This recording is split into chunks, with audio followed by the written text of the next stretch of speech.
Yan, what's up mga idol, and good morning nga pala sa ating lahat, no? And welcome back again sa ating bagong episode sa ating bagong hobby ngayon mga idol, no?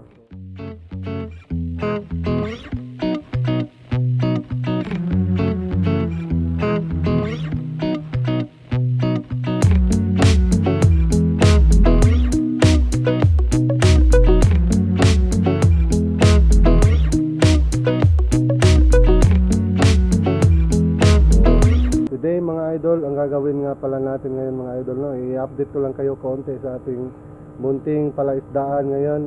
Meron tayong isda na koi, fry, muli, meron tayong koi din na 2 to 3 inches, at saka meron din tayong swordtail, at saka meron tayong, ewan ko ba, hindi ko alam kung anong isda to, hindi ko pa na-determine, sabi nila parrot daw eh. Ayan, meron tayo nito, oh. So, meron din tayong gapi. Ginugroom natin yung gapi natin. Yan, dito mga idol. Yan. So, mga idol, kung baka nagtataka kayo, no, sa ating mga viewers dan dati, nagtatagalog po tayo ngayon based sa ating mga viewers na iba. Meron din tayong mga, kasi mostly mas marami yung mga bago naghahabi na mga taga Luzon eh. So, kahit hindi tayo marunong magtagalog, magtatagalog tayo para sa inyo mga idol, no? So i-update ko kayo ulit sa ating mga munting palaisdaan. So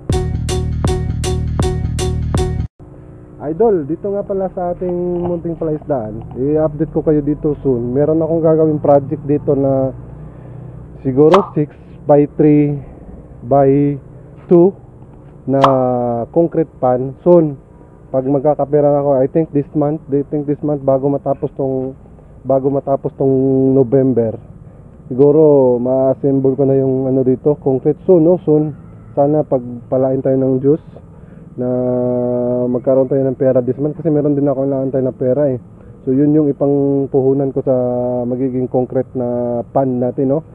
Saka yung area nga pala natin mga idol, medyo malaki yung potential natin sa area, kasi mas malawak yung area natin eh.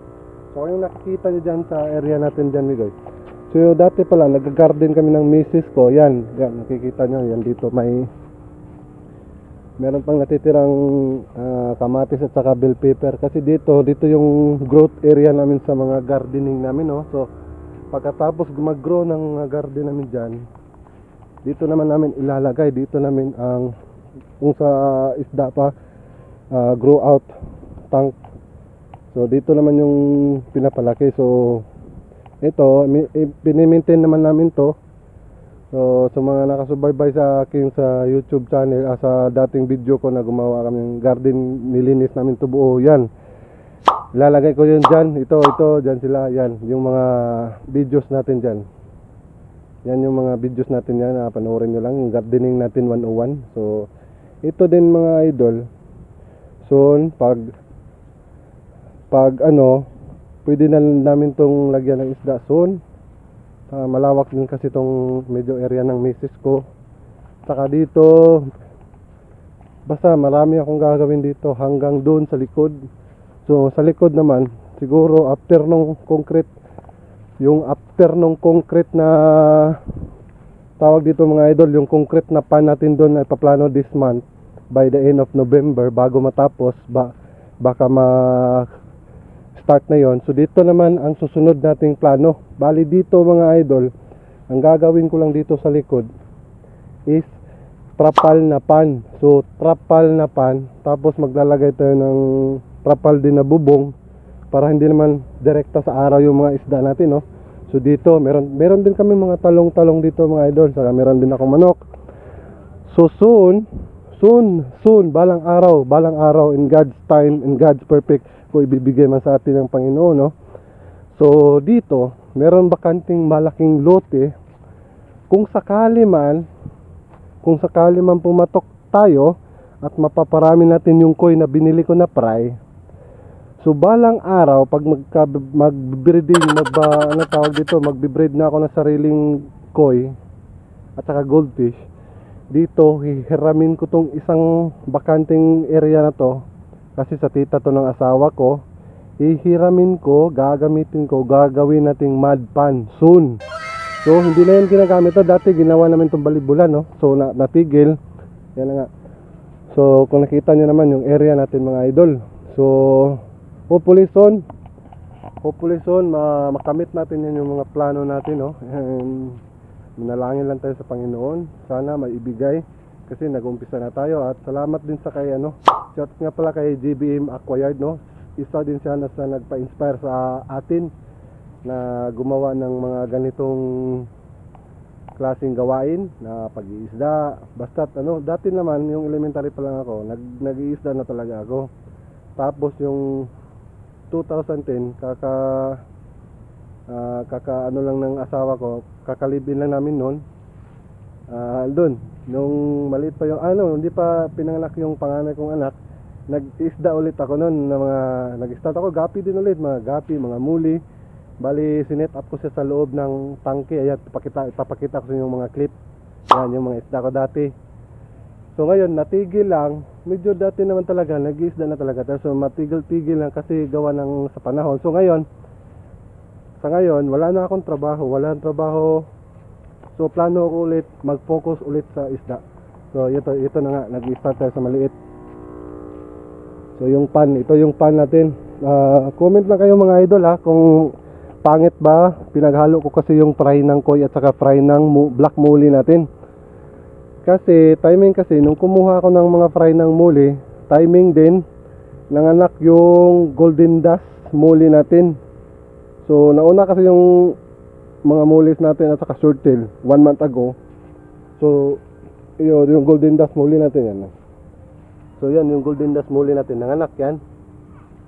So nag-drop out siya ng marami, I think mga 100 pesos ata. So sakto naman, kasing laki lang ng fry ng koi sila dati. So ngayon, mga 2 weeks old na ata sila, or yung fry na koi natin nasa 3 weeks old na. So malalaki na din yung fry na koi natin, no. Dati hindi to makikita halos dito eh. So ngayon pag mo, makikita mo na. So yan yung kunting update natin. Saka mga idol, samahan nyo ako, bibili ako ng isa pang water pump natin, aerator, no, kasi maggagawa tayo ng DIY na filter. So tara, let's go.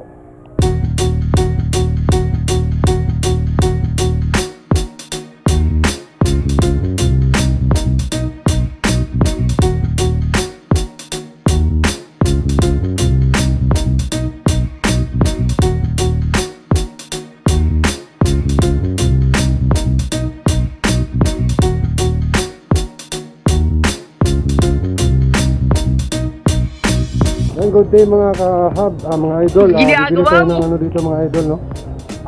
Water pump aerator pala sa ating isda. So dito sa aming lugar sa Maranding, sa Pacifica lang, no, mas mura. Kasi pag pupunta ka ng pit shop, medyo mas mataas doon, konti na. So dito sa Pacifica meron silang meron ding meron dyan idol, double air pump. Ito ito idol, mga double air pump. So 250 lang. So pag isi-check nyo to sa pit shop talaga, medyo mas mataas to, nasa 300 plus o 200 siguro. Meron din siya mga submersible, no? Meron na mo idol, na mo. So pila yung submersible idol? 12 watts na to, 400 720. Wow. So kami lang idol. Yung taga Lanao del Norte, punta kayo agad sa mga agribit. May nagbibinta din sila ng mga submersible at saka air pump aerator. Sa pit shop medyo mas mataas. Kung mas marami kang pera, pwede doon. Golden pit shop.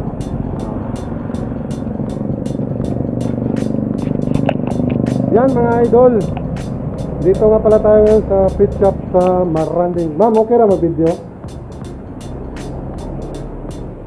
Lantaw ko sa mga isda, ma'am. Okay ra. So yan mga idol, nandito nga pala tayo sa Golden Pit Shop sa Maranding. Nag-iisa lang sila dito na pit shop sa Maranding, Lanao.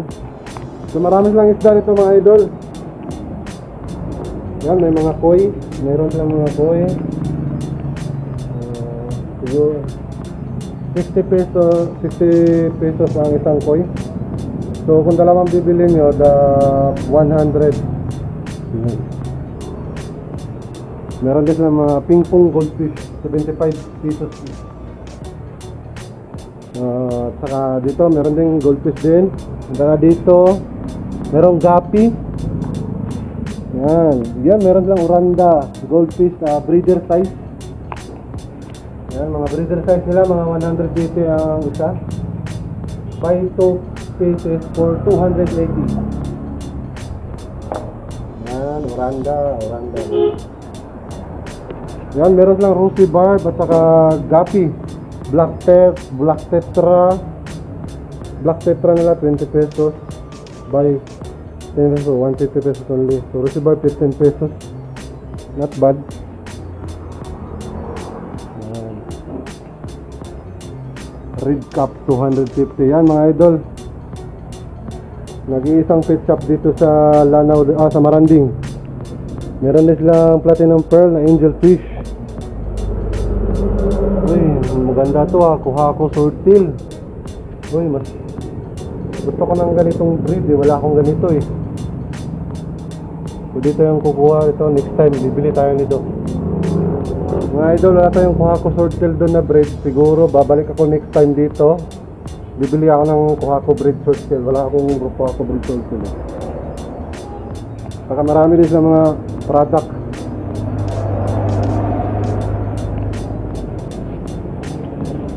Parang sa mga gagmay din kani.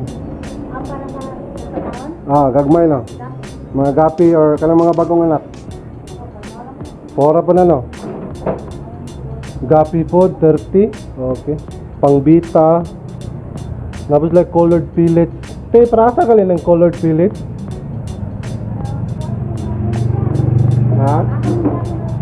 Pagkain gapon ko lang. Tagay ko ni tibit piuto isa. Sulayan ako kung isda o kaning color pellets. Sa color pellets random ra gapon sa gasa. So sulayan mo, sulay ka ni mga idol kasi ang pinapakain natin doon floater at saka yung starter na yung pinapakain natin So bibili muna tayo ng konting piraso para itatry natin. Meron lang SB Blue Trio dito pero walang laman. Yan, meron lang Golden Dust Mole. Golden Dust Mole Golden Dust Mole or balon nga po. Blue Moon. Okay. Sa sulod, mga trio. Ano ba gani? Dagpila yung trio 300 mga gapi. Okay, meron tayo nito Megoy. Meron ako dito sa bahay isa. Ito is the blue. Okay half block. Ito talaga idol, wala ako nito. Kuha ko swordtail at saka siguro soon babalik tayo dito mga idol. Kukuha tayo ng mga materyales dito para meron din tayong mga ganyang breed. May marami pa sa baba mga idol So ngayon, yan muna, pilit muna bibili natin. Pilit lang natin. Ito isa-isa. So, ari lang, punta lang kayo dito mga idol Dugay naman ito dugay na modrino. So, sagot ko sa una. So, nag-iisa lang sila dito. Wala kayong makikita dito papuntang Ribe. Kung taga dito man kayo sa Maranding yan. So, yan mga idol bumili lang tayo ng try natin to sa bago ang mga isda natin. Para kakain lang ito.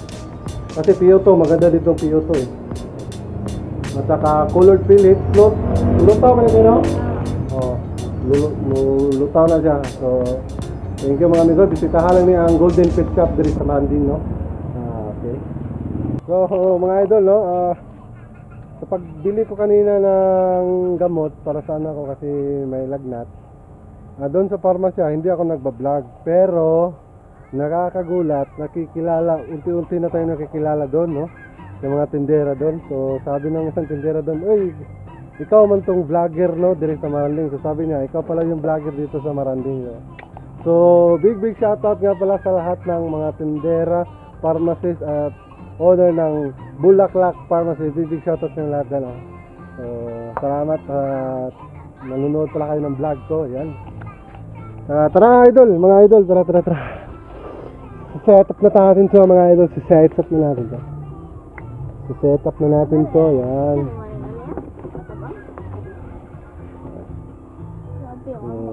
We'll be right back mga idol. Set up na natin to, no? A few moments later. So that's it for today mga idol. Ginagawa mo!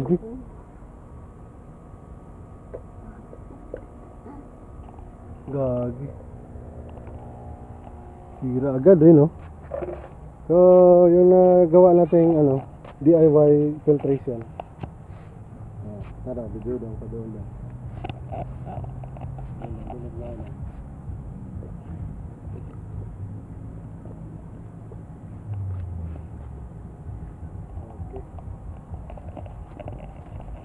So yan mga idol, yan po ang nagawa nating DIY filtration, no?